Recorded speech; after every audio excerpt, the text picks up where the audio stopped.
చాలా స్టేజెస్ ఉన్నాయి. వీళ్ళని బొక్కలో తోయడానికి క్లీన్ పోలీస్ గా ఉంటే చాలదు సార్, కొంచెం క్రిమినల్ పోలీస్ గా మారాలి.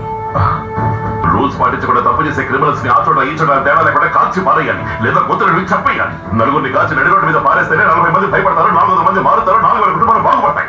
ఇంటర్నేషనల్ క్రిమినల్స్ తో కలిసి బిజినెస్ చేసే వాళ్ళని సాధారణమైన రూల్స్ తో ఏమీ చేయలేము సార్. అందుకని వెంటనే ఒక ఆపరేషన్ ఫామ్ చేసి సహాయం నుంచి సరుకు సప్లై చేసే డానీ వరకు మొత్తం అందరిని అరెస్ట్ చేయాలి sir.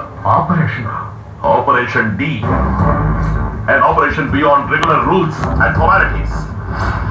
Rule 1, Operation Commandant can select any police personnel from any district in Andhra Pradesh. Rule 2, Operation Commandant will have the right to question any individual in any place, any time, in any manner. Rule 3, the mode of operation will not be disclosed and known only to the Commandant. Rule 4,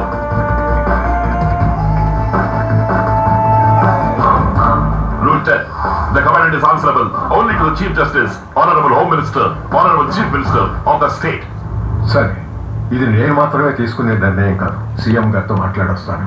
sir, ఇంకో ముఖ్యమైన విషయం, రాజకీయ పరిస్థితులకి లొంగిపోయి ఈ operation ని cancel చేయను అని నాకు గ్యారంటీ ఇవ్వండి సార్. గోదావరి జిల్లాలోనే పుట్టి పెరిగాను. నా కుటుంబం, బంధుమిత్రులు ఇలా ఎందరో ఈ జిల్లాలోనే ఉంటున్నారు. అన్నింటినీ మర్చిపోయి నేను రంగంలో దిగి పని మొదలు పెట్టాక ఒక్క అడుగు వెనక్కి వేసినా అది నన్ను మాత్రమే కాదు సార్, ఈ ఆపరేషన్ కి సంబంధించిన అందరినీ చావు దెబ్బ కొడుతుంది. ఎందుకంటే అందరూ జనారణ్యంలో తిరిగే మానవ మృగాలు. ఏమంటున్నారు మిస్టర్ రామనాథం? సడన్ గా ఆపరేషన్ డి ఫామ్ చేయాలి.